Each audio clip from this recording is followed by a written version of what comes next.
వ్యాపారంలో ఎన్నో ఉన్నత శిఖరాలు అధిరోహించి బీజేపీ రాష్ట్ర రాజకీయాల్లో ఒక మహిళా లీడర్గా, బీజేపీ రాష్ట్ర మహిళా నాయకురాలిగా ప్రస్తుత ప్రభుత్వాన్ని ప్రజా సమస్యల గురించి ప్రశ్నిస్తూ తనదైన శైలిలో ముందుకు వెళ్తున్న నేను వచ్చి తొడపడతా తొండలేస్తా ఇవన్నీ అనవసరం.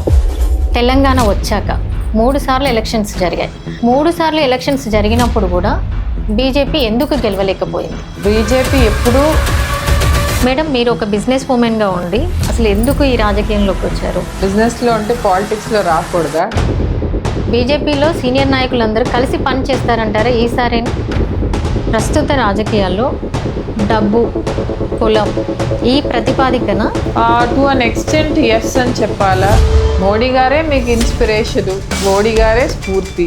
మోడీ గారిని కొట్టే లీడర్ ఎవరన్నా ఇండియాలో ఉన్నారా?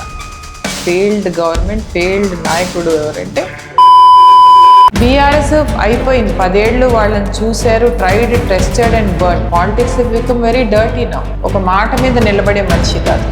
దీని మీద ఆనా దాని మీద ఆనా తీసుకెళ్ళి ఆయన నెత్తి మీద ఆనేసుకోమను. I feel they'll give a strong chance to BJP this time. I am confident about my work. I am with the people.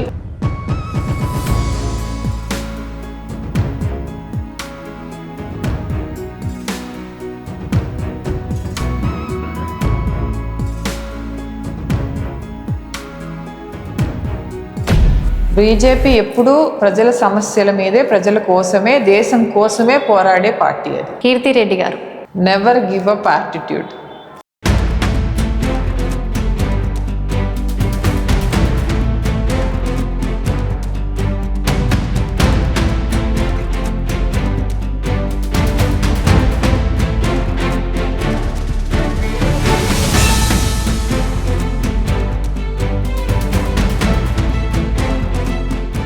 నమస్తే మేడం. నమస్తే స్వాతి. ఎలా ఉన్నారు మేడం? బ్రహ్మాండంగా ఉన్నా. బ్రహ్మాండంగా ఉన్నారా మేడం? మీరు ప్రస్తుతం గవర్నమెంట్ని ప్రశ్నిస్తున్న విధానం చాలా బాగుంది. కానీ కాంగ్రెస్ ప్రభుత్వాన్ని ప్రశ్నించడం అనేది మీ అధిష్టానం మీకు ఇచ్చిన టాస్క్ అనుకోవాలా, లేకపోతే కొన్ని టాపిక్స్ మీదనే మాట్లాడుతున్నారు కదా? అంటే కొన్ని టాపిక్స్ మీద మాట్లాడడం వల్ల దాన్ని మీరు కాంగ్రెస్ పార్టీని టార్గెట్ చేస్తూ మాట్లాడుతున్నారు అనుకోవాలా? మాకు అధిష్టానాలు టాస్క్ ఏమి ఇవ్వదు. ఇప్పుడు విఫలమైన ప్రభుత్వం ఏదంటే కాంగ్రెస్ ప్రభుత్వం. విఫలమైన నాయకుడు, ఫెయిల్డ్ గవర్నమెంట్, ఫెయిల్డ్ నాయకుడు ఎవరంటే రేవంత్ రెడ్డి గారు. ప్రభుత్వం రూలింగ్ లో అదే ఉంది, సమస్యలు దాంతోనే ఉన్నాయి. కాబట్టి మేము సమస్యల మీద పోరాడే మనుషులం కాబట్టి డెఫినెట్ గా ఆయన మీదే మాట్లాడాల్సి వస్తుంది. And I don't go into topics which are unnecessary. ప్రజల కోసం పోరాడాలి. మనం నాయకులుగా మనల్ని ఎన్నుకుంటున్నారంటే ప్రజలకు నిలబడే మనిషే ఉండాలి, ప్రజల కోసం పోరాడాలా, ప్రజలకి ఏం అవసరమో అదే మాట్లాడాలి. నేను వచ్చి తొడకొడతా తొండలేస్తా ఇవన్నీ అనవసరం. Politics become very dirty now. నాయకులు ఎప్పుడూ ప్రజలకి బాధ్యతగా వాళ్ళకి పోరాడే మనుషులుగా ఉండాలి. మరి బీఆర్ఎస్ పార్టీ గురించి ఎందుకు మాట్లాడట్లేదు మేడం? బీఆర్ఎస్ అయిపోయింది. 10 ఏళ్ళు వాళ్ళని చూశారు, tried, tested and burn. It is finished. So why do you need? And they not in power. సో ఎవరి గురించి మాట్లాడాలి మనం? ప్రాబ్లం ఉన్నది రేవంత్ రెడ్డి గారితో. ఆయనే రోజు ఒక సమస్య, కొత్త రకమైన సమస్య, ముట్టుకునే ఇష్యూస్ అన్ని ప్రాబ్లం అయిన ఇష్యూసే. సో డెఫినెట్ గా మనం మాట్లాడాల్సింది ఆయన విఫలమైన ప్రాబ్లమ్స్ మీదే మాట్లాడాలి. ప్రస్తుత రాజకీయాల్లో బీఆర్ఎస్ పార్టీ కానీ కాంగ్రెస్ పార్టీ కానీ ఒకరినొకరు విమర్శించుకోవడం పైనే దృష్టి సారించారు కానీ ప్రజా సమస్యల గురించి పోరాడటం లేదు. బీజేపీ పోరాడుతుందని మేము నమ్మొచ్చా? బీజేపీ ఎప్పుడూ ప్రజల సమస్యల మీదే, ప్రజల కోసమే, దేశం కోసమే పోరాడే పార్టీ అది. బీజేపీ ఎప్పుడు ఒక రైతు సమస్య కానీ, ఒక చదువు మీద ప్రాబ్లం కానీ, నిరుద్యోగుల పోరాటం కానీ ఏదైనా బీజేపీ ముందరుండి పోరాడుతుంది. ప్రజల సమస్యలు పోరాడడానికి కరెక్ట్ అయిన పార్టీ బీజేపీ. వీళ్ళు అటు నుంచి ఇటు, ఇటు నుంచి అటు ఫుట్బాల్ తన్నుకొని డైవర్షన్ పాలిటిక్స్ చేస్తారు తప్పితే నిజంగా సమస్య వచ్చినప్పుడు ఆ సమస్య వదిలేస్తారు. ఇంకో సమస్య, ఈ చిన్న ప్రాబ్లంకి ఏదో చిన్న గీత వేస్తే పెద్ద గీత వేస్తే చిన్న గీత మర్చిపోతాయి, అలా గీతలు గీసుకుంటూ పోతారు. తెలంగాణ వచ్చాక 3 సార్లు ఎలక్షన్స్ జరిగాయి. 3 సార్లు ఎలక్షన్స్ జరిగినప్పుడు కూడా బీజేపీ ఎందుకు గెలవలేకపోయింది? అంటే 3 టైమ్స్ ఎలక్షన్స్ వచ్చినప్పుడు నాయకత్వ లోపం వల్ల గెలవలేకపోయిందా? సిద్ధాంత లోపం వల్ల గెలవలేకపోయిందా? బీజేపీ సిద్ధాంతాలు first they work for the country. భారతదేశం ముఖ్యమని పోరాడే పార్టీ బీజేపీ. సో సిద్ధాంత లోపం అనేదానికే లేదు. సో మీరు you see any leader working towards the party, how ఎంత నిబద్ధతతో వాళ్ళు పనిచేస్తారో. మన కేంద్ర మంత్రులు కానీ ఎవరైనా సరే పొద్దున్న లేచినప్పటి నుంచి వాళ్ళకి దేశం సమస్యలు పోరాటం తప్పితే వాళ్ళకి వేరే ఫ్యామిలీని కూడా వదిలేసి పనిచేస్తుంటారు. ఇంకా మిగతా 2 సార్లు వాళ్ళు ఎందుకు దీనిలోకి వచ్చారు అంటే, బీఆర్ఎస్ కేసీఆర్ గారు ఉద్యమ నాయకుడు. ఏం చెప్పాలన్నా ఆయన ఉద్యమ నాయకుడు. ఉద్యమంతో తెలంగాణ తీసుకురావాలనే నినాదంతో ఆయన ముందుకు వచ్చినప్పుడు ఆయన పోరాటానికి ఉద్యమకారులు కూడా తోడయి 1200 మంది బలిదానాల తర్వాత తెలంగాణ సాధించారు. ఆయన ఒక్కరు చేసిన పోరాటం కాదు, అది సమగ్ర పోరాటం. అంటే అందరూ చెయ్యి వేస్తేనే ఆయన ఉద్యమాన్ని ఆయన లీడ్ చేసినప్పుడు డెఫినెట్ గా అందరూ ఆయన నమ్మి తెలంగాణ తీసుకొచ్చిన బాపు అని ఆయనకి కిరీటం ఇచ్చినప్పుడు 10 ఏళ్ళు అదే ట్రస్ట్ తో వాళ్ళకే మళ్ళీ సెకండ్ టైం ఇచ్చి రెండోసారి కూడా వాళ్ళు గవర్నమెంట్ ఫామ్ చేశారు. బట్ వాళ్ళు వచ్చిన నినాదం ఏంటి? నీళ్లు, నిధులు, నియామకాలు అని చెప్పి వచ్చారు. నీళ్ల గురించి మాట్లాడదాం.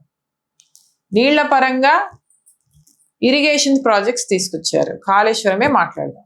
కాళేశ్వరం అన్ని కోట్లు ఖర్చు పెట్టి ఈ రోజు కాళేశ్వరం వాడట్లేదు. అంటే ప్రజల ధనం అన్ని కోట్లు, దానికి 1,00,000 కోట్లు, 88,000 అంటారు, వీళ్ళు 1,00,000 అంటారు.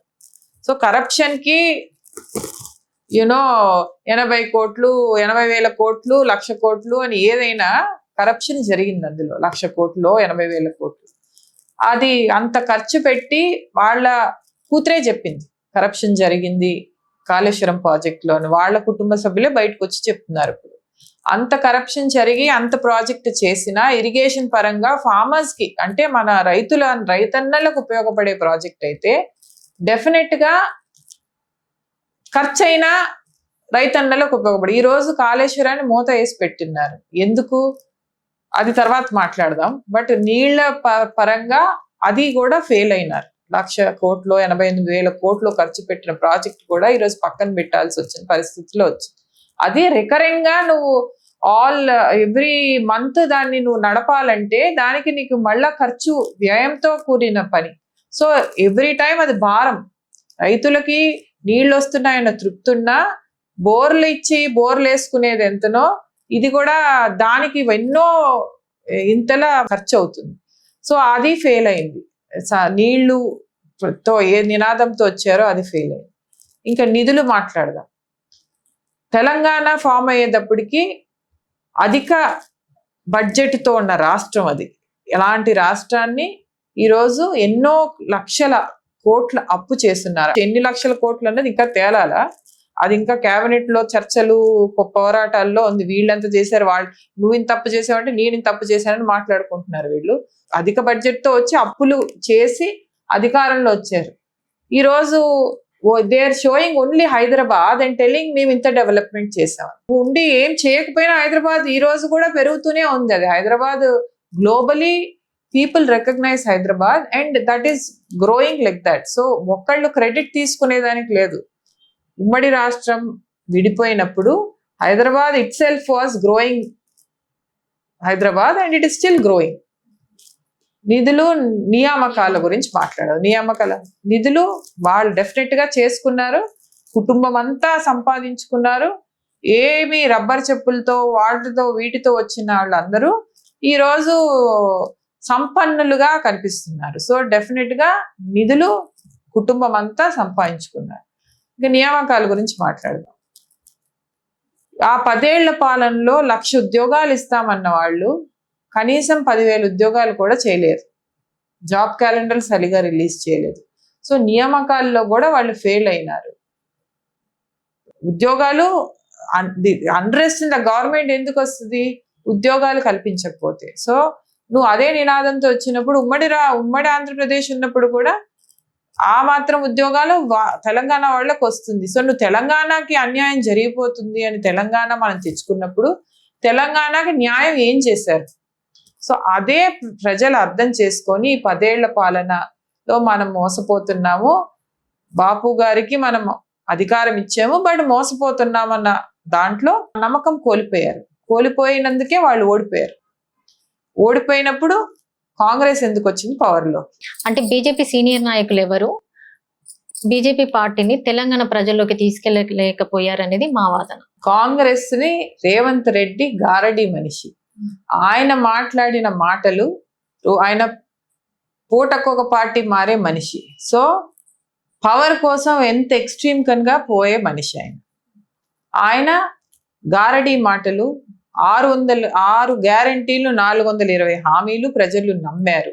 అది ఎరవేసి ప్రజల్ని మోసం చేసి పొద్దున్న ఒక మాట చెప్తాడు, సాయంత్రం ఒక మాట చెప్తాడు. ఒక మాట మీద నిలబడే మనిషి కాదు. దీని మీద ఆనా దాని మీద ఆనా అని తీసుకెళ్ళి ఆయన నెత్తి మీద ఆనేసుకోమను. రోజు భస్మాసురులాగా కథ విన్నారు కదా, భస్మా అట్టనే అవుతాడు ఆయన. మేడం ఇప్పుడు కాంగ్రెస్ విఫలమైంది, బీఆర్ఎస్ విఫలమైంది, సరే బీజేపీ, ఇప్పుడు మనం బీజేపీ పార్టీనే చూసుకుందాం. సో డెఫినెట్ గా ప్రజలు 2 పార్టీలకి దానికి ఎందుకు ఛాన్స్ ఇచ్చారు, దీనికి ఎందుకు ఛాన్స్ ఇచ్చారు? మేము మా పార్టీ సిద్ధాంతం కల పార్టీ. సో మేము మాటలు, గారడీలు, అబద్ధాలు చెప్పి పవర్ రావడానికి ఏదైనా చేసేదానికి మేము సిద్ధంగా లేము. బట్ ప్రజల సంక్షేమం కోసం ఏ ఎక్స్టెంట్ కన్నా పోతాం. ప్రజల కోసం, తెలంగాణ కోసం, భారతదేశం కోసం ఏ ఎక్స్టెంట్ కన్నా పోయే పార్టీ మాది. డెఫినెట్ గా ఈసారి ప్రజలకి అర్థమైంది కాబట్టి మా పార్టీ కూడా with focus and force and strategy పోతున్నారు. అందరూ నాయకులు సమగ్రంగా పనిచేస్తున్నారు. ప్రజలు అంతా 2 పార్టీలతో నిరుత్సాహపడ్డారు. కానీ I feel they will give a strong chance to BJP this time and I request people also to understand and give chance to BJP. 5 ఏళ్ళు వాళ్ళు పాలన చూడండి. 80% భారతదేశంలో ఎక్కడ చూసినా బీజేపీని నమ్మిన వాళ్ళు ఎవ్వరు మోసపోలేదు. బీజేపీ ఉన్న రాష్ట్రాలు ఎలా ఉన్నాయో మీరు గమనించండి. మన రాష్ట్రానికి కూడా ఒక్కసారి బీజేపీకి మీరు 5 ఏళ్ళు పాలించడానికి ఛాన్స్ ఇచ్చి చూడండి. అంటే బీజేపీలో సీనియర్ నాయకులందరూ కలిసి పని చేస్తారంటారా ఈసారైనా? ఎప్పుడు కలిసే పనిచేశారో వాళ్ళకి అభిప్రాయాలు వేరుండొచ్చు. అంటే నేను ఒకలాగా ఆలోచించవచ్చు, నువ్వు ఒకలాగా ఆలోచించవచ్చు. నేను పోయే పద్ధతి వేరుండొచ్చు, మీరు పోయే పద్ధతి వేరు. ఆ అభిప్రాయాల డిఫరెన్సెస్ ఉన్నాయి కానీ వాళ్ళకి ఏమీ మనస్పర్ధలు ఏమీ లేవు. Everybody is going together. ఒక ఉత్తర తెలంగాణ, ఒక ఈశాన్య తెలంగాణ, పడమడ అందరూ ఫోకస్ చేసుకొని all 4 zones వర్క్ చేస్తున్నారు. You will see the results. అంటే ఈసారి బీజేపీ ఖచ్చితంగా వస్తుందని అంటారు? డెఫినెట్ గా వస్తుంది. అంటే ప్రజలకి సింక్ అవ్వదు అని అంటారు కదా మేడం. లాస్ట్ కి మన రాజ్యాంగంలో ప్రజలు ఇచ్చేదే లాస్ట్ తీర్పు. ఈసారి డెఫినెట్ గా ప్రజలు బీజేపీనే నమ్ముతున్నారు. మీరు ఎక్కడన్నా రూరల్ గా పోయి చూడండి, అర్బన్ గా చూడండి, ఎవరైనా చదువుకున్న వాళ్ళు, రైతులు, మహిళలు ఎవరిని అడిగినా they are inclined towards BJP. Madam మీరు రావడమే ఒక టఫ్ కాన్స్టిట్యున్సీని ఎన్నుకున్నారు. అటు బీఆర్ఎస్ పార్టీ స్ట్రాంగ్ ఉంది, ఇటు కాంగ్రెస్ పార్టీ స్ట్రాంగ్ ఉంది. జూబ్లీ హిల్స్ అనేది ఒక టఫ్ కాన్స్టిట్యున్సీ. అసలు ఇలాంటి కాన్స్టిట్యున్సీలో బీజేపీ అనేది అసలు చాలా రేర్ గా ఎక్స్పెక్ట్. అలాంటి కాన్స్టిట్యున్సీలో మీరు బీజేపీని ఎలా ప్రభావితం చేయబోతున్నారు, ప్రజల్లోకి ఎలా తీసుకెళ్తారు? నా చిన్నతనము, నా బాల్యము, పెళ్లి అన్ని ఇక్కడే, ఈ కాన్స్టిట్యున్సీస్ లోనే అన్ని అయినాయి. చదువు, పిల్లలు అంతా కూడా ఇక్కడే అయినాయి. సో ఇక్కడే పెరిగాం కాబట్టి నేను ఈ అర్బన్ గా నాకు అన్ని ఇక్కడ ఉన్న ప్రాబ్లమ్స్ ఏంటి, ఇక్కడ ఎలాగైతే పరిష్కారం అవుతాయి, ఇక్కడ ప్రజలతో కనెక్షన్, ప్రజల్లో నేను ఎన్జిఓలో ప్రజల మీద ఫోకస్ చేసిన పనులు అన్ని ఇక్కడే ఉండింది. సో డెఫినెట్ గా నేను ఈడే రెండిట్లోనే ఫోకస్ చేయాలి. అప్పుడు జూబ్లీహిల్స్ లో అవకాశం వచ్చింది, చెప్పారు కాబట్టి అక్కడ ఫోకస్ చేసి వర్క్ చేసి. అంటే ఎలా తీసుకెళ్తున్నారు బీజేపీ పార్టీని ప్రజల్లోకి? అందరూ వర్క్ చేయబట్టే ఇప్పుడు బీజేపీ కూడా అక్కడ డెఫినెట్ అందరికి, అంటే మీరు చెప్పేది నాకు అర్థమైంది ఏంటంటే అది మోస్ట్లీ మైనారిటీ డామినేటెడ్ కాన్స్టిట్యున్సీ, మీరు ఎలా వర్క్ చేస్తారు అని. బీజేపీ పార్టీ పరంగా సిద్ధాంతాల పరంగా అంటే ప్రజల్లో అలాగ తీసుకెళ్తున్నారు కానీ మేము మతం ఫోకస్ చేసి చేసే పార్టీ కాదు. హిందుత్వానికి సపోర్ట్ అంతే. హిందుత్వంగా పోరాడాలి అంటే ఏదో ఒక పార్టీ ఒక సైడ్ తీసుకోవాలి, స్టాండ్ తీసుకోవాలి. కాబట్టి మనం బీజేపీ వాళ్ళు ముందర ఉండి పోరాడతాం. ఒక party, at least one party is there to support Hindus. అంతేగానే మతపరమైన విభేదాలు మతంగా మాట్లాడే పార్టీ కాదు మాది. అందరినీ కలుపుకొని పోయే పార్టీయే. ఏ పథకమైనా ఏ సంక్షేమమైనా అందరికీ సమంగా ఇచ్చారు మోడీ గారు. ఎప్పుడు ఇంకా మైనారిటీస్ కి ఇంకా ఎక్కువ సంక్షేమాలు ఇచ్చారు.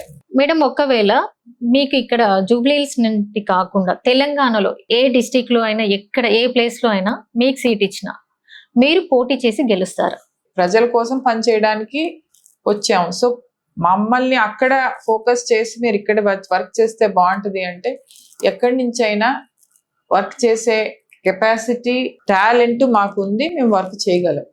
ఇప్పుడు మీరు ఎక్కడి నుంచి అయినా గెలుస్తా అంటున్నారు కదా, ఎక్కడి నుంచి తెలంగాణ స్టేట్ లో కానీ ఏ ప్లేస్ లో ఇచ్చినా పార్టీని ప్రభావితం చేస్తాను, ప్రజల్లోకి తీసుకెళ్తా, గెలుస్తా అంటున్నారు. అది కాన్ఫిడెంట్ అనుకోవచ్చా, ఓవర్ కాన్ఫిడెంట్ అనుకోవచ్చా? I'm confident about my work. I'm with the people. I'm always with peoples issues. వాళ్ళ కోసం జనాల్లో కలిసిపోయే మనిషి, ఎక్కడైనా ప్రజల్లో ఉండే మనిషి. ప్రజలు నమ్ముతారు, ప్రజల కోసం పోరాడతాం కాబట్టి వాళ్ళ నమ్మకం నేను గెలుచుకోగలను అన్న నమ్మకంతో కాన్ఫిడెంట్ గా పోతున్నా. ఓవర్ కాన్ఫిడెంట్ అనలేము. You should be confident but you should not be over confident. ప్రస్తుతం సౌత్ తెలంగాణ అంటారు కదా, ఆ ఏరియాలో బీజేపీ పార్టీని ఎలా ప్రభావితం చేయబోతుంది అనుకోవచ్చు? అంటే కొన్ని ఏరియాలకే పరిమితమైంది బీజేపీ పార్టీ ప్రస్తుతం తెలంగాణలో. ఒకవేళ మీకే సౌత్ తెలంగాణ ఇస్తే మీరు ఎలా ప్రభావితం చేస్తారు? ప్రజల్లోకి పార్టీని ఎలా తీసుకెళ్లగలుగుతారు? ఇప్పుడు ఇందాక చెప్పినట్టు 4 corners of Telangana, 4 directions of Telangana, south, east, west అన్ని కాన్సన్ట్రేట్ చేసి వర్క్ చేస్తున్నాం. మీరు సౌత్ తెలంగాణ అంటే రామచంద్రరావు గారు అధ్యక్షుడిగా అయినప్పటి నుంచి ఫోకస్ సౌత్ తెలంగాణ మీద కూడా పెట్టారు, బాగా పెట్టారు. డెఫినెట్ గా అప్పటికి ఇప్పుడు చాలా మార్పు ఉంది. మనకి సౌత్ తెలంగాణలో ఒక ఎంపీ కూడా ఉన్నారు, డికే అరుణ గారు. ఆవిడ కూడా చాలా ఫోకస్ చేసి వర్క్ చేస్తున్నారు. మీరు ఇప్పుడు రాబోయే రోజుల్లో తెలుస్తుంది మీకు. ఇప్పుడు ఆ స్ట్రాటజీలు అవన్నీ ఇంటర్నల్ అన్నీ మేము మీతో చెప్పలేము పార్టీ పరంగా. బట్ డెఫినెట్ గా you will see the difference. Madam, మీరు ఒక బిజినెస్ ఉమెన్ గా ఉండి పాలిటిక్స్ లోకి అసలు ఎలా ఎంటర్ అయ్యారు? అసలు ఎందుకు ఈ రాజకీయంలోకి వచ్చారు? బిజినెస్ లో అంటే పాలిటిక్స్ లో రాకూడదా? అంటే ఒక బిజినెస్ ఉమెన్ గా ఉన్న వాళ్ళు చాలా బిజీ లైఫ్ లో ఉంటారు. ఇప్పుడు రాజకీయాల్లోకి వస్తే లైఫ్ అక్కడికి ఇక్కడికి చాలా తేడా ఉంటుంది. అది మీకు ఎలా అనిపిస్తుంది అసలు? రాజకీయాల్లో ఎప్పుడు కుటుంబాలు ఉంటేనే రాజకీయాల్లోకి రావాలి, బిజినెస్ నుంచి రాకూడదు.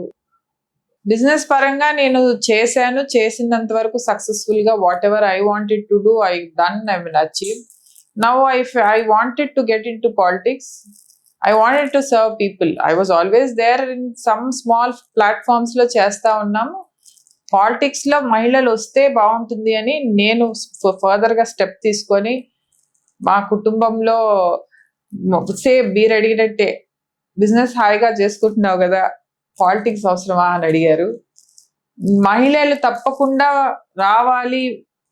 కొంతమంది మహిళలే ఉన్నారు పోరాడడానికి. మహిళా శక్తి పెరగాలి, మహిళలకి పాలిటిక్స్ లో కూడా ప్లాట్ఫామ్ ఉండాలి అని నేను సంకల్పించుకొని దిగాను. బీజేపీలో మహిళా లీడర్లు చాలా తక్కువ మంది ఉన్నారు. ఎందుకు? అసలు ప్రధాన కారణం ఏంటి? ఎందుకు మహిళా లీడర్లు చాలా తక్కువ మంది ఉన్నారు? ఇప్పుడు మహిళలు మీరు అడిగినట్టే, మా కుటుంబం వాళ్ళు అడిగినట్టే, మహిళలు పాలిటిక్స్ లో వస్తాము అంటానే they will encourage you in any other field. But politics అనగానే ఎంకరేజ్మెంట్ ఉండదు. ఆ ఫ్రంట్ స్ట్రీమ్ లో వచ్చి పోరాడే శక్తి ఉండే మహిళలు తక్కువ. ఆల్వేస్ మహిళల్ని ఉచితాలు, డిపెండెంట్ నువ్వు అనే అంటే మాట్లాడతారు ప్లాట్ఫామ్స్ ఎక్కి.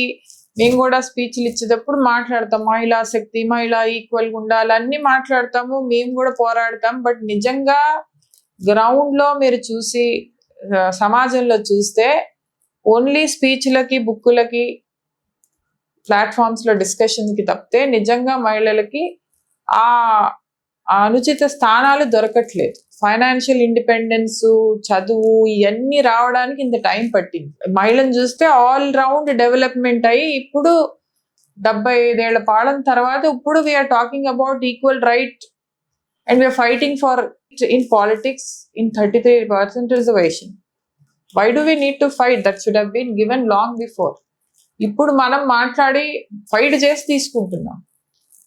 అంటే అది రాయకపోతే అది కూడా చట్టసభల్లో మనకు ఆ అవకాశం రాదని ఇప్పుడు హక్కుగా రాజ్యాంగంలో రాయిపిస్తున్నాం దాన్ని 33% ఇవ్వాలని. సో ఆ అవకాశాలు రాక I'm financially independent, I'm not dependent on something, I have to give time, energy, I have to leave my family should be taken care. ఇవన్నీ అన్ని చూసుకుంటూ జరుగుతూ ఉండాలా. నేను అప్పుడు I can give that full time to politics. ఇప్పుడు నేను full time I'm giving to politics. ఆ టైం ఇచ్చే దానికి మహిళలకి అవకాశం ఉండదు కాబట్టి ఎక్కువ మంది రాలేకపోతున్నారు. But with this 33% reservation bill మహిళల్లో కూడా ఒక ఆశ, ఒక హోప్, నాకు అవకాశం వస్తుంది.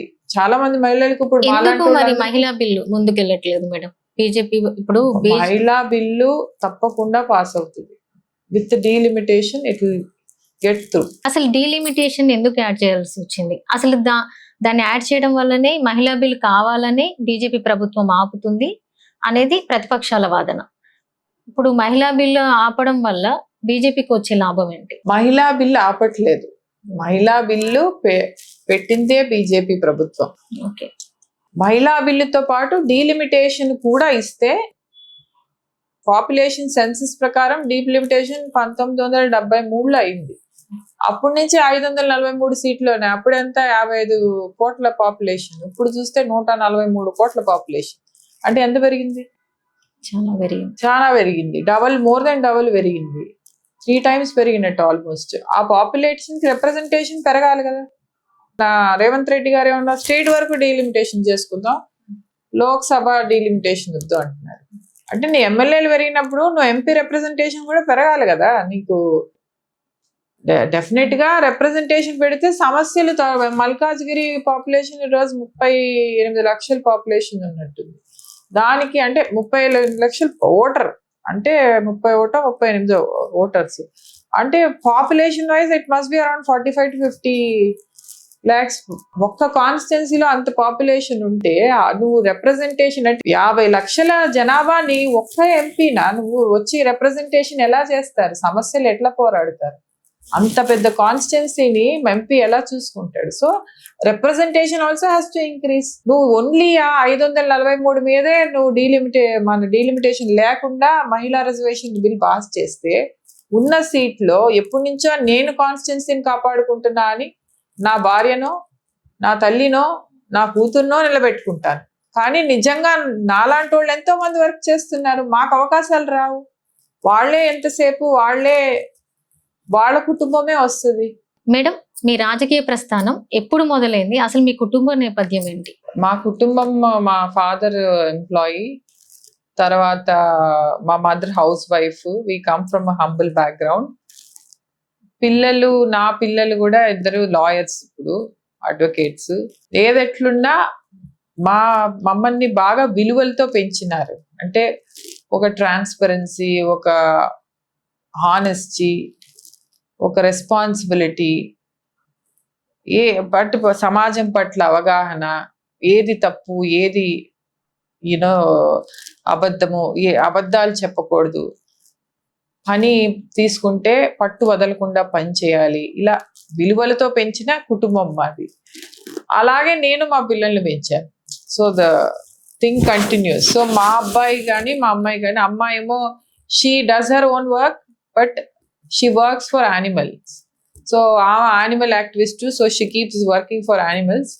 మా అబ్బాయి ఏమో he does his own work, he has his business, he does his own work, but again he works for environment. He is an environmental activist. So మా కుటుంబం అంతా, నేను ప్రజల కోసం చేస్తే నా కొడుకు ఎన్విరాన్మెంట్ కోసం వర్క్ చేస్తాడు, నా కూతురు యానిమల్స్ కోసం వర్క్ చేస్తూ, సమాజంలో అందరూ సమపాలికంగా ఏదో రకంగా try to give back to the society in some other form. So, and we believe in giving back to the society. ఎంతసేపు మేము పెరగాలి మేము ఉండాలి అని కాకుండా ఏదో రకంగా సమాజానికి ఉపయోగపడాలి అని కూడా పనిచేస్తుంటాం. అదే మా కుటుంబం గురించి మాట్లాడితే. రాజకీయాల్లోకి ఎలా అసలు ఎవరిని ఇన్స్పిరేషన్ గా తీసుకొని వచ్చారు? అంటే రాజకీయాల్లోకి రావడం అంటే మామూలు విషయం కాదు మేడం. ఒక మహిళగా మీరు ఒక బిజినెస్ ఉమెన్ గా ఉండి అక్కడున్న ఫీల్డ్ నుంచి ఈ ఫీల్డ్ కి రావడం అనేది చాలా పెద్ద ఇన్స్పిరేషన్ అయి ఉండాలి. సో రాజకీయాల్లోకి రావడం జరిగేది అంటే డెఫినెట్ గా నేను బిజినెస్ పరంగా వర్క్ చేస్తూ అక్కడ సక్సెస్ చూశాను. అక్కడ ఒక తృప్తినిస్తుంది. తర్వాత ఎన్జిఓలో వర్క్ చేస్తూ ఎన్జిఓలు నడిపినప్పుడు అది ఒక తృప్తినిస్తుంది. అది సక్సెస్ డబ్బులు చూసినప్పుడు అదొక తృప్తి, ఒక అచీవ్మెంట్. ఆ డబ్బులే ఉపయోగపడతాయి రేపు ఎన్జిఓలో పనిచేయాలంటే. ఆ ఎన్జిఓ నడిపినప్పుడు దాని సేవ ఎవరైనా కుటుంబాలను ఆదుకొని ఒక స్కిల్ డెవలప్ చేయించుతుంటే అదొక తృప్తినిస్తుంది. ఈ తృప్తి బట్ డెఫినెట్ గా I wanted to be somewhere where I can be coming to reforms for policy maker గా నేను కూడా ఒక చట్టసభలో వెళ్ళి అధ్యక్ష అనాలన్న కోరికతో డెఫినెట్ గా పాలిటిక్స్ లో రావడం జరిగింది. మీరు అన్నారు చిన్నప్పటి నుంచి ఇక్కడే పెరిగాను, ఇదంతా చూశాను అని. నిజంగా మీకు జూబ్లీహిల్స్ కాన్స్టిట్యున్సీ మీద ఉన్న సమస్యల మీద నిజమైన అవగాహన ఉంది. ఖచ్చితంగా మీరు ఈ సమస్యలని పరిష్కరిస్తారు. బీజేపీ ప్రభుత్వం రానున్న ఎలక్షన్ లో మీ బీజేపీ ప్రభుత్వం వస్తే అని నమ్మకంతో చెప్తున్నారు. సమస్యలు ఎప్పటి నుంచో ఉన్నాయి. ఉమ్మడి ఆంధ్రప్రదేశ్ ఉన్నప్పటి నుంచి ఉన్నాయి. బీఆర్ఎస్ ఎమ్మెల్యే ఆయన 3 సార్లు గెలుపొందారు. ఉమ్మడి ఆంధ్రప్రదేశ్ ఉండక ముందర నుంచి ఉన్నారని ఎమ్మెల్యేగా. అంటే జూబ్లీస్ వరకు చెప్తున్నాను. బట్ సమస్యలుగానే ఉండిపోయినాయి, ఎప్పుడు పరిష్కారం కాలేదు. సమస్యలు పరిష్కరించాలంటే లోతుగా చాలా డెప్త్ గా వర్క్ చేయాలి. అది ఎవరికి ఎప్పటికప్పుడు ఐ వాష్ చేసేదాన్ని తప్పితే లోతు డెప్త్ వర్క్ ఎప్పుడు జరగలేదు. బీజేపీ ప్రభుత్వం వస్తే బీజేపీ సెంటర్ ఉంటుంది, స్టేట్ లో ఉంటుంది కాబట్టి ఫండ్స్ ట్రాన్స్పరెన్సీ ఉంటుంది. ఫండ్స్ వస్తున్నాయి, అవి నిజంగా వెళ్తున్నాయి అంటే వెళ్ళట్లేదు. ఇవన్నీ కరెక్ట్ గా గ్రాస్ రూట్ లోకి వెళ్ళి వర్క్ చేయాలంటే ఇక్కడ కూడా బీజేపీ ప్రభుత్వం ఉంటే ఫ్రీ ఫ్లో ఫండ్స్ పోతాయి. ఒక మెట్రో విషయమే మాట్లాడదాం. రేవంత్ రెడ్డి గారు మెట్రో గురించి పోరాడుతున్నారు. ఆయన డైవర్ట్ చేయడమే అంటే ఒక సమస్యను డైవర్ట్ చేయడమే తప్పితే వాళ్ళు ఫండ్ ఇస్తున్నారు. ఫేజ్ 2 కూడా ఆమోదం తెలిపారు. ఫేజ్ 1 లో కూడా ఫండ్ ఇచ్చారు. ఇప్పుడు వాళ్ళు మళ్ళా మెట్రో టేక్ ఓవర్ చేసుకోవడానికి కూడా లోన్ శాంక్షన్ కి ఆమోదం తెలుపుతున్నారు. దాన్ని తిరుగుతున్నానని చెప్తున్నారు. బట్ ముందరిచ్చిన ఫండ్కి లెక్కేది. ఓకే, నీకు ఫండ్ ఇస్తూ పోవడం కాదు కదా, ఫండ్ ఇచ్చిన దానికి నువ్వు ఎక్కడ ఖర్చు పెట్టావు, ఏం జరిగిందని ఒక లెక్కపత్రం ఇవ్వాలి కదా. దేనికి లెక్కపత్రం తీసుకొచ్చింది, తీసుకెళ్ళింది ఖర్చు పెట్టడమే. ప్రజలకు ఏం చెప్తున్నారంటే ప్రస్తుత సీఎం కేంద్రం సపోర్ట్ చేయట్లేదు అని చెప్పారు. ఇప్పుడు కేంద్రం సపోర్ట్ చేస్తుంది. నెక్స్ట్ ఏంటి? అసలు డెవలప్మెంట్ జరుగుతుందంటారా? కేంద్రం సపోర్ట్ ఇప్పుడు రాష్ట్రం ఏమాత్రం నడుస్తుంది అంటే కూడా though the government is failed in many things, కేంద్రం అవసరమైన వాటిలన్నిటికీ ఒక ధాన్యం కొనుగోలు దగ్గర నుంచి మొదలు పెడితే ఎడ్యుకేషన్ లో కానీ అన్ని చోట్ల ఎంతవరకు సమపాడంగా పంపాలో కేంద్ర ఫండ్ వస్తుంది కాబట్టి ఈ మాత్రం అన్నా రాష్ట్రం నడుస్తుంది. తెలంగాణ రాష్ట్రం నుంచి ఎక్కువ ఫండ్ కేంద్రానికి పన్నుల రూపంలో వెళ్తుందనే మాట నిజం. కానీ డెవలప్మెంట్ కి తక్కువ అమౌంట్ వస్తుంది అనేది కూడా నిజమే. వాళ్ళు ఇచ్చిన రూపాయికి 80 పైసలు రిటర్న్ వచ్చేస్తుంది. అండ్ ఆల్ రౌండ్ డెవలప్మెంట్ కి వాళ్ళు ఇచ్చిన దానికి హైవేల్లో కానీ దేనికైనా ఫండ్ ఈక్వల్ గా డిస్ట్రిబ్యూట్ అయ్యి మొత్తం all over India unit to develop infrastructure. You can't keep on giving amount to state and ask them to spend. Infrastructure develop అయితేనే కదా నువ్వు రెవెన్యూ మోడల్ జనరేట్ చేస్తేనే కదా. మేడం, బీజేపీ పార్టీ ప్రధానంగా రోడ్లు, కన్స్ట్రక్షన్స్, డెవలప్మెంట్ పైన దృష్టి సారిస్తుందా? రైతులు, యువత మీద కూడా దృష్టి సారిస్తుందా? ఇప్పుడు రైతులుకి ఫండ్ కేంద్రం నుంచి ఏం రావాలో ధాన్యం కొనుగోలులో కానీ ఎరువుల్లో కానీ మరి రైతులందరికీ ఈ విషయం తెలుస్తలేదు మేడం. రైతులకు తెలుసు. ఇప్పుడు కేంద్రం ఇచ్చే నిధుల్ని స్టేట్ గవర్నమెంట్ మేమే ఇస్తున్నామని చెప్తుంది, మీరేమో బీజేపీ గవర్నమెంట్ పంపిస్తుందని చెప్తున్నారు. అసలు రైతులకు ఎలా తెలియజేస్తారు? రైతులే కాదు, డబుల్ బెడ్రూమ్ ఇళ్లలో కూడా కేంద్ర ఫండ్ ఉంది. అవును, ప్రతి దాంట్లో కేంద్ర ఫండ్ ఉంది. నువ్వు మీకు ఇచ్చే రేషన్ బియ్యంలో కూడా కేంద్ర ఫండ్ ఉంది. నీ దగ్గర ధాన్యం కొనుగోలు చేస్తున్నారు, ధాన్యాన్ని మళ్ళా పాలిష్ చేసి మళ్ళా మీ ప్రజలకి మళ్ళా ధాన్యం రూపంలో ఇస్తున్నారు.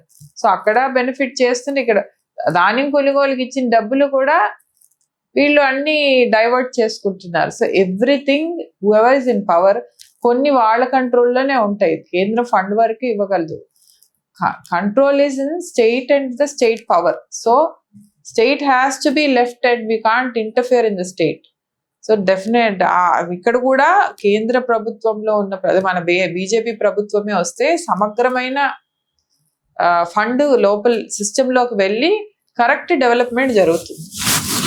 ప్రస్తుత రాజకీయాల్లో డబ్బు, కులం ఈ ప్రతిపాదికన రాజకీయాల్లో ఎక్కువ ప్రభావితం చేస్తాయని చెప్తున్నారు. బీజేపీలో కూడా అలాంటివి జరుగుతాయా? టు అన్ ఎక్స్టెంట్ ఎస్ అని చెప్పాలా. రాజకీయాల్లో కొంతమంది చేసినా కొంతమంది చేయకపోయినా డబ్బు, కులం అయితే ఇన్ఫ్లుయెన్స్ ఉంది ఇప్పటి వరకు. ఇప్పుడు కొంచెం మార్పు చూస్తున్నాము. మనం పక్క రాష్ట్రం తమిళనాడులో చూస్తే ఈరోజు టీవీకే గెలిచింది అంటే అది డబ్బు లేదు, కులం లేదు. ఎందుకు గెలిచింది? యూత్ డిసైడ్ అయ్యారు వాళ్ళని గెలిపించుకోవాలా అని. ఒక నాయకుడు కూడా రిప్రజెంటేషన్ లేదు, వాళ్ళకు కమిటీస్ లేవు, సిస్టమ్స్ లేవు, కింద పని చేసిన వాళ్ళు లేరు. బట్ యువత డిసైడ్ అయినారు మార్పు కావాలి మాకు, ఆ 2 రాజరిక పాలన నుంచి మాకు మార్పు కావాలి, ఆ డైనాసిటీ పాలిటిక్స్ నుంచి మార్పు కావాలి అనుకున్నారు, డిసైడ్ అయినారు యువత. సో యువత కులం చూడలే, డబ్బు చూడలే, డబ్బు పెట్టి ఓట్లు కొనలే వాళ్ళు, అయినా పవర్కి వచ్చారు. సో మార్పు వస్తుంది. మార్పు వల్లనే బీజేపీ కూడా పవర్లోకి మన రాష్ట్రంలో కూడా తెలంగాణలో కూడా సాధిస్తుంది. మేడం, ఇప్పుడు మీరు అన్నారు మార్పు వస్తుందని. అక్కడ విజయ్ గారు తన మాటలతో కావచ్చు, తనదైన శైలిలో ప్రజల్ని అంత ఇన్స్పిరేషన్ చేశారు కాబట్టి ఇప్పుడు రాగలిగారు సీఎంగా. అంటే బీజేపీలో అలాంటి లీడర్ ఎవరైనా ఉన్నారా? మీరు చూసారా? మోడీ గారే మీకు ఇన్స్పిరేషన్, మోడీ గారే స్ఫూర్తి. మోడీ గారిని కొట్టే లీడర్ ఎవరన్నా ఇండియాలో ఉన్నారా? ఇండియాలో ఎందుకు, గ్లోబలీ ఎవరన్నా ఉన్నారా? Today world is looking into our India, భారతదేశాన్ని చూస్తుందంటే బికాస్ ఆఫ్ మోడీ గారు. So is a global leader, globally recognised leader. భారతదేశాన్ని ఇప్పుడు ప్రతి ఒక్కళ్ళు ఒక నమూనాగా చూస్తున్నారు. ఇంత పాపులేషన్తో ఎక్కడ కరప్షన్, వాళ్ళ ప్రభుత్వం వరకు ఎక్కడా కరప్షన్ లేకుండా, సిస్టమ్స్ ఫెయిల్ కాకుండా సమగ్రంగా పాలన చేసుకుంటూ 12 ఏళ్ళు at a stretch without any corruption and failures they have led the government. So definite గా there is no other leader than Modi గారు. మేడం, ప్రజెంట్ ఉన్న ఇష్యూ గురించి మాట్లాడుకుందాం. మేడం, ప్రజెంట్ ఇప్పుడు ఢిల్లీలో జరుగుతున్న గొడవని తీసుకుంటే, నీట్ ఎగ్జామ్ లో పేపర్ లీకేజ్ వల్ల స్టూడెంట్స్ అందరూ రోడ్ల మీదకి వచ్చారు, గొడవ జరుగుతుంది. అక్కడ వాళ్ళ మీద బీజేపీ ప్రభుత్వం దాడులు చేయిస్తుందని చెప్తున్నారు. వాళ్ళని కొట్టడం చాలా దారుణాలుగా చూపిస్తున్నారు మీడియాలో. అసలు ఇది నరేంద్ర మోడీ గారిని టార్గెట్ చేస్తూ జరుగుతున్న ఇష్యూ లాగా తీసుకోవాలా? నిజంగా స్టూడెంట్స్ కి అన్యాయం జరిగింది కాబట్టి ఇలా జరుగుతుందని చెప్తారు? ఇప్పుడు పరీక్ష కండక్ట్ చేసినప్పుడు సిస్టమ్ ఫెయిల్ అయింది. డెఫినెట్ గా ఒక పరీక్ష పత్రము లీక్ అవ్వడానికి సిస్టంలో చాలా మంది, కొన్ని వందల మంది పనిచేయాలి. అందులో ఒక్కళ్ళు కరప్ట్ అయి ఉన్నా అది ఫెయిల్ అవుతుంది. ఆ సిస్టమ్ని రెక్టిఫై చేయాలి. వాళ్ళని రెసిగ్నేషన్ ఇచ్చేస్తే ఇప్పుడు నెక్స్ట్ బిగ్గెస్ట్ టాస్క్ ఈస్ వాళ్ళ ఫ్యూచర్. 1 year వాళ్ళ చదువు ఆపకుండా జరగాలి. So next biggest task is ఆ ఎగ్జామ్ కండక్ట్ చేయాలి. అంటే ఒక 10 days లో వాళ్ళు పేపర్ సెట్ చేసి మళ్ళా ఎగ్జామ్ కండక్ట్ చేసేదాన్ని they are going in a fast mode. దానికి ఒక మంత్రి లేకుండా ఎలా జరుగుతుంది? మంత్రిని రిజైన్ చేయమంటున్నావు, వాళ్ళని తీసేయమంటున్నావు, సిస్టమ్ అంతా తీసేస్తే పరీక్ష ఎలా జరుగుతుంది? ఇప్పుడు ప్రస్తుత సమస్య పరీక్ష కండక్ట్ చేసి వాళ్ళ ఫ్యూచర్ సెక్యూర్ చేసేది. తప్పు జరిగింది, జరగలేదని చెప్పలేదు, అది ఆయన చేయలేదు. there will be so much of system down, there is so much, how much ever you control, నువ్వు ఇప్పుడు దాన్ని ఒక కంప్యూటర్ బేస్డ్ ఎగ్జామ్ తీసుకొస్తున్నారు, దాన్ని ఎన్క్రిప్టెడ్ ఫామ్ లో తీసుకొస్తున్నారు. అయినా మళ్ళా దాన్ని కూడా మన వాళ్ళ ఎక్కడో ఒక లూప్ హోల్ కనుక్కుంటారు. So every time it's a challenge, every time you need to upgrade your systems. So దానికి బెటర్మెంట్ తీసుకురావాలి తప్పితే ఫెయిల్ అయ్యింది అని ప్రతిసారి రెసిగ్నేషన్స్ ఇచ్చుకుంటే దెర్ బి నో ఎండ్. దాని సమస్యని పరిష్కరించాలి. పరిష్కారం జరిగిందా లేదా, వెంటనే ఎగ్జామ్ జరిగింది, వెంటనే రిజల్ట్స్ వచ్చాయి, వెంటనే వాళ్ళకి రిక్రూట్మెంట్స్ అయినాయి, దేవ్ ఆల్రెడీ వాళ్ళు కోర్సుల్లో జాయిన్ అవుతున్నారు. ఇంకా నెక్స్ట్ ఇది పొరపాటు జరగకుండా సిస్టమ్స్ సెట్ చేస్తున్నారు. అది మాట్లాడాలి కానీ రెసిగ్నేషన్ ఇవ్వండి అని రోడ్లకి డెఫినెట్ గా ప్రొటెస్ట్ చేశారు. దానికి మా ప్రభుత్వం కూడా మాట్లాడడం జరిగింది. దానికి ఎంతవరకు పరిష్కారాలు ఇవ్వాలో ఇచ్చారు. ఇప్పుడు కాంగ్రెస్ వాళ్ళకి they not getting any thing to hold on to leech on. So ఈ పిల్లల ప్రొటెస్ట్ ని వాళ్ళని వేరే యాంగిల్లో తీసుకెళ్లి they are leeching on to the protest. అది పెట్టుకొని ఇది పొలిటికల్ యాంగిల్లో తీసుకెళ్ళి దాన్ని మమ్మల్ని ఏమో మతపరమైన పార్టీ అంటారు, వాళ్ళేమో అల్లా గురించి, రాముడి గురించి, సీత గురించి అసలు ఏం టాపిక్స్ మాట్లాడుతున్నారు.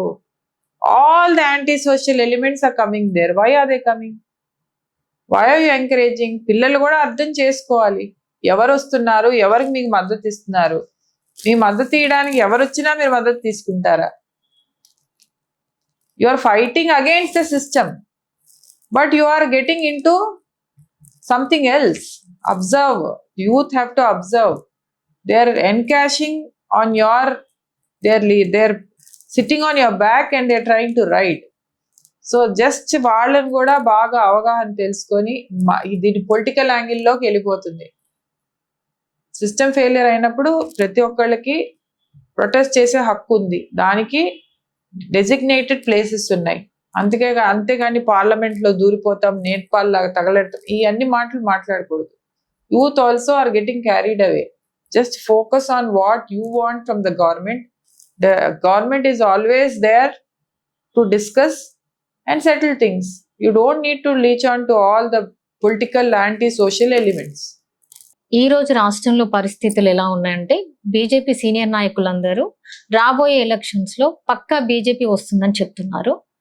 అంటే రఘునందన్ గారు కావచ్చు, ఇప్పుడు కిషన్ రెడ్డి సార్ కావచ్చు, చాలా మంది నాయకులు, బండి సంజయ్ గారు, ఈటల రాజేందర్ గారు, ప్రతి ఒక్కరు అంత కన్ఫర్మ్ గా బీజేపీ నెక్స్ట్ మేమే వస్తాం గవర్నమెంట్ లోకి అని చెప్పడం వెనుక అసలు అంత కాన్ఫిడెంట్ ఏంటి? అంటే ఈవీఎంలు మీరు ట్యాంపరింగ్ చేద్దాం అనుకుంటున్నారా, లేకపోతే అంత నమ్మకం ఏంటి? ప్రజలకు సింక్ అవ్వని బీజేపీని ప్రజలు ఎలా నమ్ముతారు, ఎలా వస్తామని అంత కాన్ఫిడెంట్ గా చెప్పారు? మా ఈవీఎం ట్యాంపరింగ్ చేస్తుంటే మేము కేరళలో కూడా వచ్చేవాళ్ళం, కర్ణాటకలో కూడా వచ్చేవాళ్ళం, అన్ని చోట్ల వచ్చేవాళ్ళం. ట్యాంపరింగ్ కాదు, it is we are very confident because both times both the governments failed and people are very upset with BRS, very upset with Congress, especially Revanth Reddy. So never again they will trust these two parties, and that is why we are focusing and we are working. Next is Telangana, so that's how we are focusing and working. So our internal teams are working hard to get BJP into power. Once it comes to power, people will understand and they'll get the taste of సమగ్రమైన పాలన, సంక్షేమమైన పాలన, ఊరికే ఉచితాలు ఇచ్చే పాలన కాకుండా balanced infrastructure పాలన, ఇవన్నీ చూస్తారు. They will never again go back to any party and trust any other party. ఈ తరం జనరేషన్ వాళ్ళు రాజకీయాల్లోకి రావాలంటే ఎలాంటి లక్షణాలు ఉండాలి? ఈ తరం కాదు, ఏ తరమైనా, ముందర తరమైనా, పైన తరమైనా, everybody should have accountability, responsibility, availability. నువ్వు ఎప్పుడైనా అవైలబుల్ ఉండాలి. ఇఫ్ కమ్ టు పవర్కి వచ్చిన తర్వాత మళ్ళీ మీరు ఫోన్లు కూడా ఎత్తకుండా ఉంటారు నాయకులు కొంతమంది. So all the time you have to be available for people, you have to work on issues. ఇవన్నీ ఉన్న వాళ్ళే, ఆ ఓపిక ఉన్న వాళ్ళే పాలిటిక్స్ లోకి నాయకులై రావాలి. మీరు నాయకుల్ని వెనకుండి నడిపి నాయకులుగా ప్రజల్ని వెనక్కి ఉండి నడిపించేది నాయకత్వం కాదు, వాళ్ళతో పాటు నడిచి వాళ్ళ సమస్యలన్నీ తీర్చేది నాయకత్వం. ఒక మహిళా నాయకురాలిగా బీజేపీలో ఉన్నారు కాబట్టి అడుగుతున్నాము, ప్రస్తుతం మీరు రాజకీయ ప్రాతినిధ్యం వహిస్తున్న ఈ ప్లేస్ లో ఎలాంటి మార్పును తీసుకురావాలనుకుంటున్నారు? Drainage, water facilities, roads, traffic, basic infrastructure, అంటే urban constituencies we're talking about. And these basic infrastructure, ఒక వర్షం పడిందంటే గంటలు ట్రాఫిక్ లో ఉన్నారు ప్రజలు. అంటే నువ్వు ప్లానింగ్ లోనే నీ లోపం ఉంది. పాతది ఓకే, ఇవంటే పాతవి పోనీ రోడ్స్ అప్పట్లో వేశారు, the roads were not in wide enough, road widenings అయినాయి, ప్లానింగ్స్ అయినాయి, then again ఫ్లైఓవర్స్ వేస్తున్నారు, అన్నీ అవుతున్నాయి. But still your traffic control systems are bad, you are failing in the system. ఒక వర్షం పడితే గంటలు ఏ ఏరియాలో ఉన్నా, ఇప్పుడు కొత్తగా ప్లాన్ సిటీలో also they planned it in a way wear ఇప్పుడు అపార్ట్మెంట్స్ అన్ని హ్యాండ్ ఓవర్ అవ్వాలి. ఒక్కొక్క కమ్యూనిటీలో మినిమం 1000-2000 అపార్ట్మెంట్స్ ఉంటున్నాయి. అంటే 2000 మంది అంటే ఎన్ని 2000 అపార్ట్మెంట్స్ అంటే మీకు at least there are around 6000 people living there. Even if you put a 3-member family, 6000 people living there, అంటే 2 vehicles ఉంటాయి. ఆ వెహికల్స్ అన్ని రోడ్డు మీదకి వస్తాయి, కెపాసిటీ ఉంది, ఇన్ఫ్రాస్ట్రక్చర్ మరి ఎలా ప్లాన్ చేశారు? So there is a gap in the way you develop the infrastructure in the city. Madam, Telangana ఎదుర్కొంటున్న అతిపెద్ద సవాళ్ళు ఏంటి? తెలంగాణ ఇప్పుడు ఎదుర్కొన్న సవాలు, ఫ్యూచర్ గా ఎదుర్కొనే సవాలు అతిపెద్దది. రాష్ట్రంలో వాళ్ళు చేసిన అప్పు, ఇప్పుడు వీళ్ళు చేసే అప్పు, ఈ అప్పు తీర్చడమే అతిపెద్ద సవాలు. ఫ్యూచర్ గా ఏ గవర్నమెంట్ ఫామ్ అయినా వీళ్ళు చేసిన అప్పులు తీర్చేది పెద్ద టాస్క్. వాళ్ళు ఇన్ఫ్రాస్ట్రక్చర్ గా ఏ రెవెన్యూ జనరేట్ చేయడానికి ఈ గవర్నమెంట్ అంటే మరీ దారుణం, ఏమీ చేయట్లేదు. సో అప్పులు చేసుకుంటూ, అప్పు కుదిబండ నెత్తినేసుకుంటూ పోతున్నారు. ఇప్పుడు ఎంత 1,30,000 పర్ హెడ్, 1,50,000 పర్ హెడ్ పెట్టారు. అది 2 లక్షలకి అవుతుందేమో వీళ్ళు వెళ్ళిపోయేటప్పటికి ప్రతి ఒక్క మీద. అది తీర్చేదానికి రెవెన్యూ జనరేటింగ్ మోడల్స్ ఉండాల. అప్పు చేసేది తప్పే కాదు అని కేటీఆర్ గారు కూడా మనం మాట్లాడుతుంటే విన్నాను నేను. అంటే అప్పు చేసిన దాన్ని కూడా వీళ్ళు ఎంత బాగా జస్టిఫై చేసుకుంటున్నారు. అప్పు చేస్తున్నారు ఓకే, రెవెన్యూ ఏం జనరేట్ చేస్తున్నారు మీరు? అప్పు తీర్చడానికి రెవెన్యూ ఉండాలి కదా, అదేం చేయట్లే. రీసెంట్ గా కేటీఆర్ గారు ఒక ఇంటర్వ్యూలో చెప్పారు, అప్పు చేయడం తప్పు కాదు, మేము అప్పు తీసుకొని వచ్చి రైతులకి వాళ్ళకి మేము ఇచ్చామని చెప్తున్నారు ఇంటర్వ్యూలో. అందరు వినే ఉంటారు. నిజంగా వాళ్ళు అప్పు చేసి ఇవ్వాల్సిన అవసరం ఏముంది? ప్రజలకు వచ్చే నిధులే ఉంటాయి కదా, ప్రజలకి ఇంతే బడ్జెట్ ఉంది, ఇదే ఇవ్వచ్చు కదా. ఈ అప్పు చేసి ప్రజల మీద ఫండింగ్ మొత్తం ఇలా చేస్తున్నప్పుడు బీజేపీ ప్రభుత్వం కూడా నెక్స్ట్ ఇలానే చేస్తుందా, లేకపోతే తనదైన శైలిలో ఇంకా ఈ అప్పులని క్లియర్ చేసే పనిలో ఉంటుందా? బీజేపీ ప్రభుత్వం అప్పులు చేసి పప్పు కూడు తినాలి అనే పాలసీలో పోయే ప్రభుత్వం కాదు. యూఆర్ సీయింగ్ హౌ మోడీ గారు is running the whole country. So మీరు సమగ్రంగా ఎక్కడ ఎంత చేయాలో డెవలప్మెంట్, దానికి తగ్గట్టు ఇన్ఫ్రాస్ట్రక్చర్ డెవలప్మెంట్ చేస్తూ, రెవెన్యూ జనరేట్ చేసుకుంటూ, దాని కంపెన్సేటెడ్ గా అప్పును కూడా తీర్చుకుంటూ భారతదేశం ముందరకు పోతుంది. నెక్స్ట్ తెలంగాణలో పక్కా బీజేపీ గెలుస్తుందా? తెలంగాణలో వచ్చేది బీజేపీయే, రాసి పెట్టుకోమా. 2029 or 2028 ఎండ్ ఆఫ్ ఎలక్షన్స్ వచ్చేది బీజేపీనే. మీకు ఒక 1 month ఒక మినిస్ట్రీ ఇచ్చారనుకోండి సపోజ్, ఏ మినిస్ట్రీ తీసుకుంటారు? ఎలాంటి ప్రాబ్లమ్ సాల్వ్ చేస్తారు? అంటే రీసెంట్ గా హరీష్ రావు గారు అన్నారు, నాకు ఒక 1 month ఇవ్వండి, నాకు ఒక 6 months ఇవ్వండి, నేను సాల్వ్ చేసి చూపిస్తానని. అలా కాదు, ఇప్పుడు మిమ్మల్ని అడుగుతున్నాను, మీకే ఒక మినిస్ట్రీ వస్తే 1 month లో ఎలాంటి మినిస్ట్రీ తీసుకొని ప్రాబ్లమ్స్ ని ఎలా సాల్వ్ చేస్తారు? సమస్యలు ఉండేది అంటే బెటర్మెంట్ అండ్ రిఫార్మెంట్ తీసుకొచ్చేది education, health, law and order. ఈ మూడే మనకి గవర్నమెంట్ లో ఫెయిల్ కూడా ఎక్కువైంది ఇవే. సో ఎడ్యుకేషన్ తీసుకుందాం. ఒక ఎడ్యుకేషన్ గా there so much to do.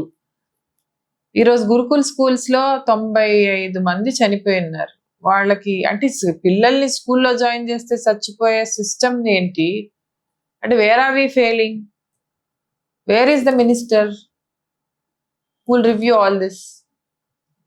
Education department ఇప్పుడు ఒక డిపార్ట్మెంట్ అంతెందుకు ధర్మేంద్ర ప్రధాన్ గారే చూస్తున్నాము మన ఎడ్యుకేషన్ డిపార్ట్మెంట్. ఆయన మినిస్ట్రీ చూసుకుంటుంటే సిస్టమ్ ఫెయిల్ అవుతుంది ఆడ. ఆయన రివ్యూ చేసి అన్ని ఒక మినిస్టర్ ఫుల్గా కాన్సన్ట్రేట్ చేస్తే కూడా ఫెయిల్ అవుతున్నాయి. అలాంటిది ఈయన మినిస్టరే లేడు ఇక్కడ స్టేట్ లో. మినిస్టర్ ఉన్నారా? లేరు మేడం. లేరు. ఎవరు మాట్లాడతారు, ఎవరు చెప్తారు, ఎవరు చచ్చిపోతున్నారు, ఎవరు ఫీజు కడుతున్నారు, ఎవరు కిట్లు ఇస్తామంటారు, ఎక్కడిస్తున్నారు? ఈ కిట్లు ఇస్తే అయిపోతుందా? ఒక ఆడబిడ్డ కానీ ఒక గురుకుల్ స్కూల్లో ఆ అమ్మాయిలకైతే ఇంత కూడా హైజీన్ లేదు. ఒక కప్పుకోవడానికి దుప్పట్లు లేవు. ఒక స్కూల్కి పోయి మీరు చూడండి ఎంత దయనీయ పరిస్థితుల్లో ఉన్నాయి. అవి ఇచ్చేస్తే అయిపోతుందా? ఒకళ్ళు చదువుకునే దానికి అనుకూలమైన వాతావరణం ఉందా లేదా? అసలు అమ్మాయో అబ్బాయో ఎవరైనా చదువు ఫుల్గా లాస్ట్ వరకు చదివి డిగ్రీ పాస్ అయ్యి ఒక ఉద్యోగంలో వచ్చే వరకు ప్రభుత్వం వాళ్ళకి సపోర్ట్ సిస్టమ్ ఇవ్వాలా. అది ఏమిస్తుంది? వాళ్ళు చదువుకుంటే చదువుకుంటున్నారు, లేకపోతే లేదు. ఒక కౌన్సిలింగ్ సెంటర్స్ లేవు, ఏమీ లేవు. సో ఎడ్యుకేషన్ గా they so much to do. ప్రజలకి ఎడ్యుకేషన్ భారం తగ్గిస్తే వాళ్ళు రేపు ఉద్యోగాలు ఎక్కడో చోట ఉద్యోగాలు చేసుకుంటారు. ఉద్యోగాలు కల్పించాలి కూడా ప్రభుత్వం. ఉద్యోగ అవకాశాలు కూడా ఎంతో మంది అవుట్ సోర్స్ ఎంప్లాయీస్ ని తీసుకుంటున్నారు. So you can give employment and you have to educate people well. వాళ్ళ కాళ్ళ మీద నిలబడే శక్తి కల్పించాలి. మేడం, ప్రస్తుతం తెలంగాణలో చాలా స్కూల్స్ కి చాలా ఎక్కువ మొత్తంలో ఫీజులు వసూలు చేస్తున్నారు. నారాయణ కానీ, శ్రీ చైతన్య కానీ, స్కూల్స్ కానీ ప్రతి ఒక్క దగ్గర ఈ యూకేజీ, ఎల్కేజీ పిల్లలకి కూడా 1.5 lakh 1 lakh ఫీజు వసూలు చేస్తున్నారు. అంటే ఆప్షన్ లేక తల్లిదండ్రులు ఏదో ఒక స్కూల్ కి పంపించాలి, ఏదో హై సొసైటీలో చదివిస్తే బాగుంటుందన్న మెంటాలిటీతో అలా పెడుతున్నారు. లేకపోయినా వాళ్ళు చాలా కష్టపడి ఇన్వెస్ట్ చేస్తున్నారు. కానీ ఈ ప్రాబ్లం కి ఒక సొల్యూషన్ తీసుకొస్తారా? మేబీ ఫస్ట్ ప్రైవేట్ స్కూల్స్ లో పిల్లల్ని ఎందుకు వేస్తున్నారు? Because government schools, government colleges fail అవుతున్నాయి కాబట్టి, అందరికీ అవకాశాలు దొరకట్లేదు కాబట్టి. మీరు చెప్పినట్టు అదేదో స్కూళ్ళు, కార్పొరేట్ స్కూల్స్ సిస్టమ్స్ చూసి ఆ పూసప్పు చేసి ముండం అమ్ముకొని పుస్తుల తాడులు అమ్ముకొని కూడా పాపం పిల్లల్ని చదివిపిస్తే మా ఫ్యూచర్ పిల్లల ఫ్యూచర్ బాగుంటుందన్న ఆశలో పిల్లల్ని ఆ స్కూల్స్ లో వేస్తున్నారు. డెఫినెట్ గా ఫీజులు మాత్రం అంటే మనకు కూడా ఫీ రియంబర్స్మెంట్, ఆ స్కీమ్లు ఈ స్కీమ్లు అంటున్నారు. ఎక్కడ ఏది రియంబర్స్మెంట్లు ఇవ్వట్లేదు. అది కూడా చాలా బ్యాక్లాగ్స్ ఉన్నాయి. ఈ ప్రైవేట్ స్కూల్స్ మీరు చెప్పినట్టు లూటీలే చేస్తున్నాయి. సో స్కూల్స్, స్కూల్లోనే డ్రాప్ అవుట్ అవ్వడానికి ఎందుకు అంటే ఈ స్కూల్ నుంచి కాలేజ్ పోయేసరికి అది మళ్ళా వాళ్ళ they are not able to afford that kind of fees. ఈ అన్ని నియంత్రించి రెగ్యులరైజేషన్ తీసుకొచ్చి ఒక క్యాప్ సిస్టమ్ పెట్టకపోతే పిల్లలు చదువు అందుబాటులో ఉండదు. Either you have to make your government school or government universities enough for all the citizens here. అంటే ఉన్న ఎఫోర్డ్ చేయని వాళ్ళందరికీ వాటి వెల్ ఎక్విప్డ్ గా అన్ని ఇన్ఫ్రాస్ట్రక్చర్స్ క్రియేట్ చేసి అందరికీ చదువుకునే అవకాశం ఉన్నా కల్పించాలి. లేదు ప్రైవేట్ స్కూల్స్ లో చదువుకునే పిల్లలకి క్యాప్ సిస్టమ్స్ పెట్టాలి. మేడం, ర్యాపిడ్ ఫైర్ గురించి మాట్లాడదాం. Congress government failed government, literally utter failed government. Revanth Reddy గారు ఉటామేస్త్రి, కేసీఆర్ గారు ఉద్యమకారుడు, కేటీఆర్ గారు ఏదో చేద్దాం అనుకుంటారు, ఏదో అవుతుంది. అది ఓకే. నరేంద్ర మోడీ గారు ఇన్స్పిరేషన్, సుష్మా స్వరాజ్ గారు తెలంగాణ చిన్నమ్మ. BJP party. బీజేపీ పార్టీలో పార్టీని ఒక్క వర్డ్ లో చెప్పడం కష్టం, but nation first party next అన్న party BJP party. Kishan Reddy గారు. నిస్వార్థ సేవ, కట్టర్ కార్యకర్త. రాహుల్ గాంధీ గారు. 56 years ఓల్డ్ యంగ్ పొలిటీషియన్. కవిత గారు. కష్టపడుతున్నారు కానీ జాలేస్తుంది ఆవిడ చూస్తుంటే. చంద్రబాబు నాయుడు గారు. Visionary leader. నెక్స్ట్ కీర్తి రెడ్డి గారు. Never give up attitude. Central గాని స్టేట్ గాని బెంగాల్ తర్వాత తెలంగాణ టార్గెట్ అంటున్నారు. అసలు అది అయ్యే పనే అంటారా? సాధ్యం కానిది సంకల్పించుకుంటే సాధ్యం కానిది ఏదీ లేదు. ఇప్పుడు తెలంగాణ సంకల్పంతో పనిచేస్తున్నాం. చిన్న కార్యకర్త నుంచి కేంద్ర లీడర్ల వరకు కేంద్రం అంతా ఫోకస్ చేసి తెలంగాణ మీదే ఫోకస్ మీద పనిచేస్తుంది. సో సాధ్యం అవుతుందా లేదా అన్నది మళ్ళా చెప్తున్నా, ప్రజల తీర్పుకి వదిలేస్తాము, బట్ మేము సాధ్యం చేసి చూపిస్తాం. మీ జీవితాన్ని మార్చిన ఒక గొప్ప సంఘటన. నేను పాలిటిక్స్ లోకి రావడమే నా జీవితాన్ని మార్చింది. చూశారు కదా కీర్తి రెడ్డి గారి ఇంటర్వ్యూ. ఎటువంటి రాజకీయ నేపథ్యం లేని కుటుంబం నుంచి వచ్చి తనకంటూ ఒక ప్రత్యేక స్థానాన్ని ఏర్పాటు చేసుకుని ఈరోజు ప్రజా సమస్యలపై పోరాటం చేస్తున్న మన కీర్తి రెడ్డి గారు రేపు చట్టసభల్లో తనకంటూ ఒక ప్రత్యేక స్థానాన్ని చూడాలని కోరుకుంటూ ఇంతటితో సెలవు తీసుకుంటున్నాము. Thank you madam. త్వరలో మరొకరితో మళ్ళీ కలుసుకుందాం.